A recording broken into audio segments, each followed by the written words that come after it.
Assalamualaikum warahmatullahi wabarakatuh. Pemirsa yang budiman, KHPS Unstoppable.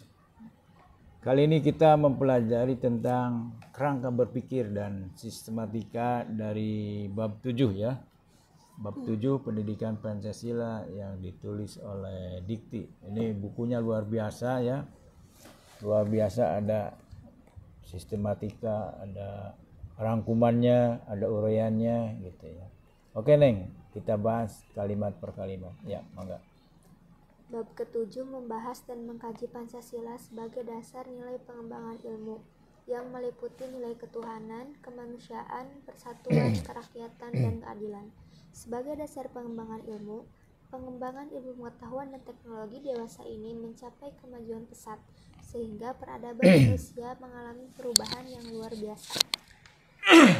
Nah itu ya pemirsa, jadi ilmu itu begitu dahsyat perkembangannya, sangat cepat.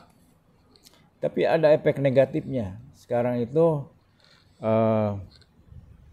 pekerjaan semakin sedikit, karena pekerjaan yang tadinya dilakukan oleh manusia itu diganti oleh mesin. Di Kudus itu dulu jutaan manusia bekerja di pabrik rokok, sekarang sudah pakai robot. Jadi jutaan manusia kehilangan pekerjaan. Jadi segala sesuatu itu ada positif dan negatifnya. Kita cepat ada jalan tol. Nah itu Cirebon, Jakarta, Cirebon, Bandung udah hilang tuh bis-bis. Nah, adanya jalan tol hanya dengan 2 jam dari Cirebon ke Bandung itu sudah sampai. Jadi konsep yang dinamakan dengan teknologi adalah teknologi itu menyelesaikan masalah lalu membuat masalah baru gitu. Contohnya tadi itu dari Cirebon ke Bandung itu 4 jam sebelum ada jalan tol. Nah setelah ada jalan tol 2 jam. Masalah yang diselesaikan adalah mampu mempercepat proses perjalanan dari Cirebon ke Bandung. Tapi negatifnya adalah beberapa usaha ya, seperti yang punya bis itu ya sekarang gulung tikar ya, karena orang memilih kecepatan begitu. Kemudian kereta api sekarang masuk tinggal mukanya aja tuh, kehilangan pekerjaan yang tadinya harus dijaga oleh seseorang ketika orang mau naik itu. Sekali lagi, yang dinamakan dengan teknologi adalah berusaha mengatasi masalah, lalu muncul masalah baru setelah teknologi baru itu diterapkan. Nah sekarang itu perkembangan teknologi semakin canggih ya. Sekolah yang tadinya ranking 3 sekarang sudah ranking 6. Artinya apa? Orang sudah kurang berminat sekolah formal ya, lebih memilih belajar dari YouTube ya. Jadi sesungguhnya hari ini cukup SMA kalau dia punya kemandirian di dalam belajar, bikin YouTube ya. YouTube-nya sesuatu yang dia senangi ya. Jadi misalnya begini logikanya itu, cara berpikirnya. Saya senang mangga, maka di dunia itu sekian juta orang senang mangga. Nah saya mampu menjual mangga, nah itulah peminat saya. Saya kontennya adalah self actualization ya, YouTube saya tuh lagi dibangun ke arah sana. Apa itu? Pengembangan diri ya. Pengembangan diri itu apa? Berkembang itu 4 ta. Tahta, harta, cinta, dan kata-kata. Nah kata-kata itu ilmu maksudnya. Orang berkembang itu harus bisa berkembang tahtanya, kekuasaan ya. Dari menteri menjadi presiden, Prabowo tuh namanya self development bidang kekuasaan. Kemudian bidang cinta, cinta sama Allah, cinta sesama manusia. Seseorang memperoleh pasangan hidupnya, ya itu namanya pengembangan diri dalam hal cinta. Kemudian peningkatan pendapatan, nah itu pengembangan diri dalam bentuk kekayaan. Pengembangan dalam bentuk kata-kata. Nah, kata-kata di sini ilmu ya.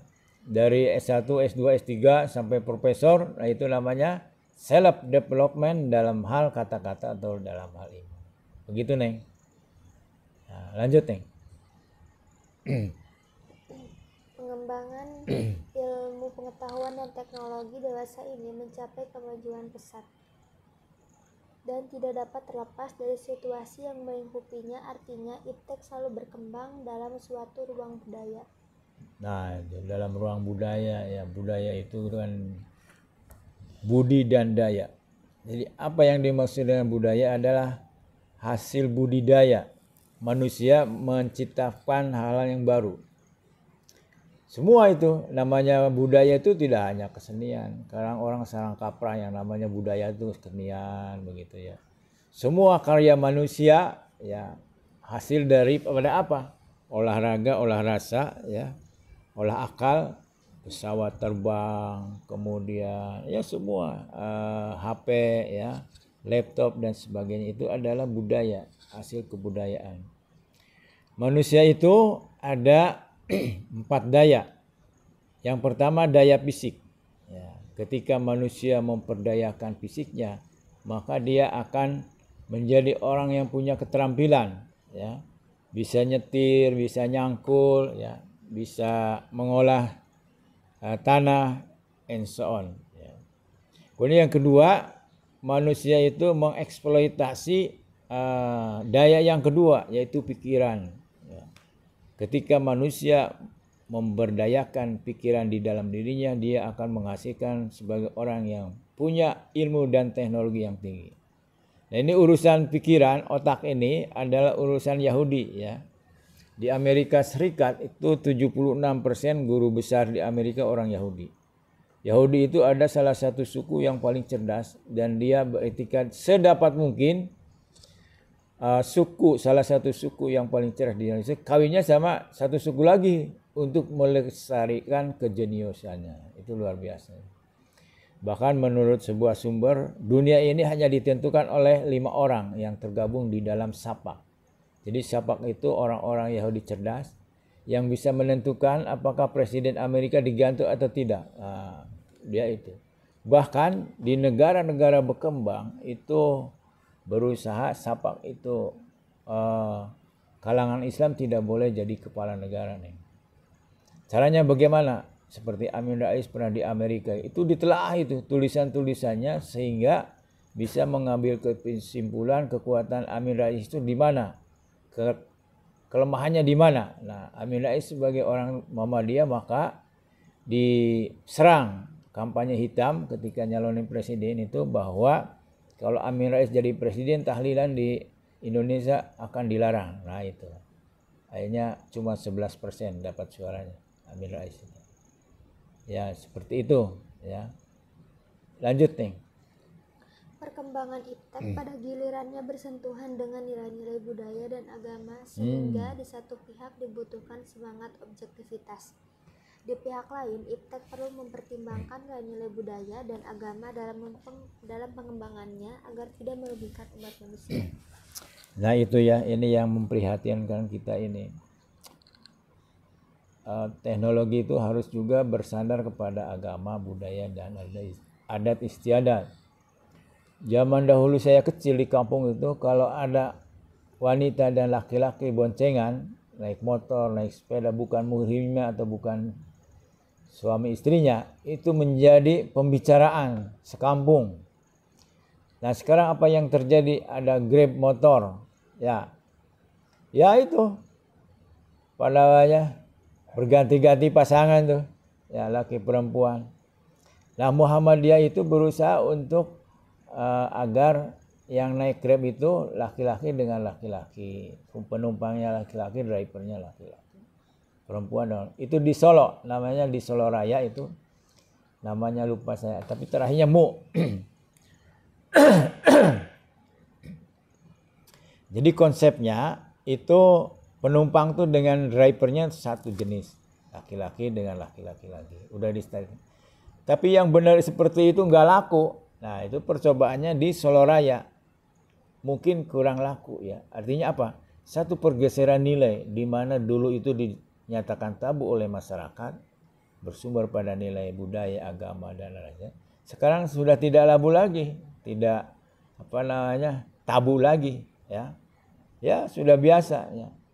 Yang naik mobil juga begitu. Harusnya kan, halo, saya mau ke anu. Nah misalnya, ini laki-laki perempuan. Kalau laki-laki supirnya laki-laki. Sehingga terhindar dari perbuatan yang tidak sesuai dengan nilai-nilai agama. Nah itu. Jadi ada dua mazhab di dalam teknologi. Yang pertama berpendapat bahwa teknologi itu netral. Ya. Yang kedua bahwa teknologi itu membawa nilai baru di dalam kehidupan sehari-hari.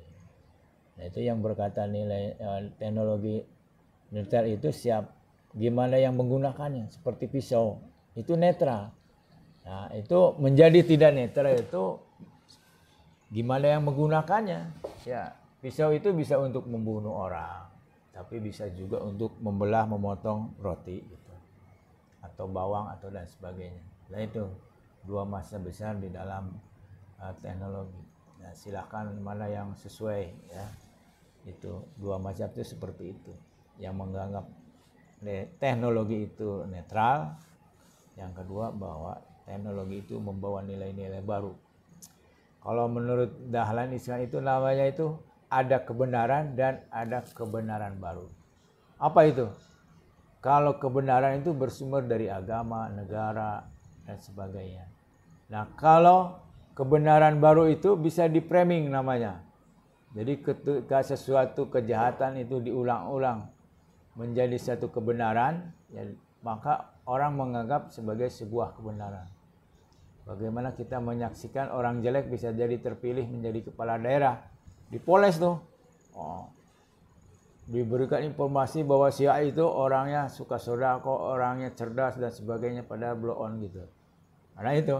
Nah, termasuk diantaranya misalnya bagaimana memperlihatkan seseorang itu orangnya sederhana, masuk gorong-gorong, pakaiannya ya bagus ya. Itu salah satu contoh dulu Gubernur DKI itu partainya juga nyesel. Dikirain benar orang itu nggak punya uang, padahal punya uang itu 7 triliun ya, uang orang itu.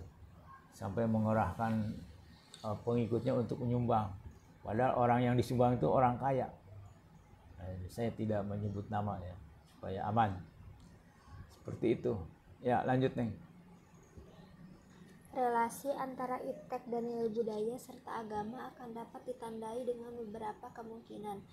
Yang pertama, iptek yang gayut dengan nilai budaya dan agama, sehingga pengembangan iptek harus senantiasa didasarkan atas sikap human religious. Ya itu ya, jadi sebetulnya sama prinsipnya dengan yang tadi, bahwa pengembangan teknologi itu tidak boleh bertentangan nilai-nilai daripada Pancasila. Lanjut nih. Yang kedua, iptek yang lepas sama sekali dari nilai budaya dan agama, sehingga terjadi sekularisasi yang berakibat pada kemajuan iptek tanpa dikawal dan diwarnai nilai human religious. Itu contohnya ya, Perdana Menteri Prancis tahu nih, kawinnya sama laki-laki tuh. Itu levelnya Perdana Menteri ya. Kemudian cucunya Lee Kuan Yew itu kawin sejenis sampai nangis itu si neneknya tuh, aduh kok cucu saya seperti ini. Itu namanya ya bebas nilai begitu ya, tidak merujuk pada nilai agama. Saya kira semua agama pun tidak menyetujui ya perkawinan sejenis itu. Oke, lanjut nih. Hal ini terjadi karena sekelompok ilmuwan yang meyakini bahwa iptek memiliki hukum-hukum sendiri yang lepas dan tidak perlu diintervensi nilai-nilai dari luar. Ketiga, iptek yang menempatkan nilai agama dan budaya sebagai mitra dialog di saat diperlukan. Dalam hal ini, ada sebagian ilmuwan yang beranggapan bahwa iptek memang memiliki hukum tersendiri atau faktor internal, tetapi di pihak lain diperlukan faktor eksternal seperti budaya, ideologi, dan agama untuk bertukar pikiran meskipun tidak dalam arti saling bergantung secara ketat. Ya itu saya kira kembali ke contoh tadi ya, seperti Grab bagus kan. Konsep apa yang Gojek, Grab itu kan mengurangi kemacetan dan mengurangi parkir. Sekarang masalah besar di Indonesia itu kan parkir ya. Kalau undang-undangnya itu sudah bagus tuh. Siapapun yang ingin mengadakan kegiatan itu tidak boleh membuat jalan macet. Itu undang-undangnya ini. Tapi pada kenyataannya masih ya toko-toko yang tidak melihat. Nah, itu sebetulnya konsep tidak mau mobil sendiri itu bagus tuh.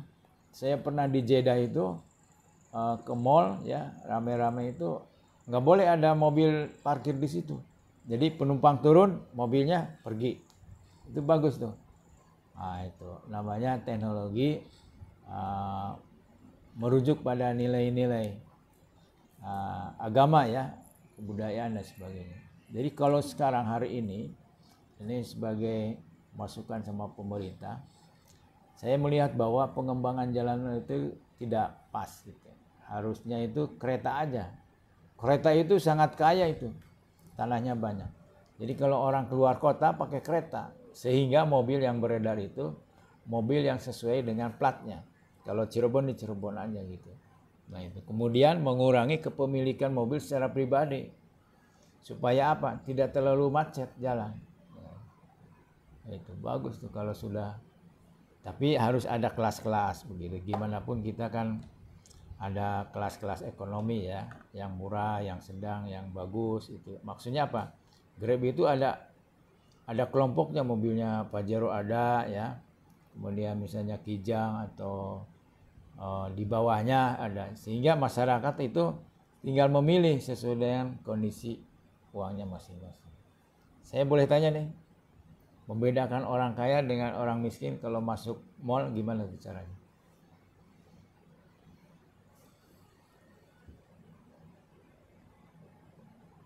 Nah, kalau orang miskin uangnya terbatas masuk ke mall, lihat baju apa yang dilihat? Harganya dulu, karena dikhawatirkan tidak sesuai dengan uang. Nah, kalau orang kaya tidak melihat harganya karena berapapun harga pakaian itu dia bisa beli. Jadi ada kelas atas, kelas bawah. Kalau kelas bawah dilihat tuh harganya, waduh ini segini saya mampu nggak belinya.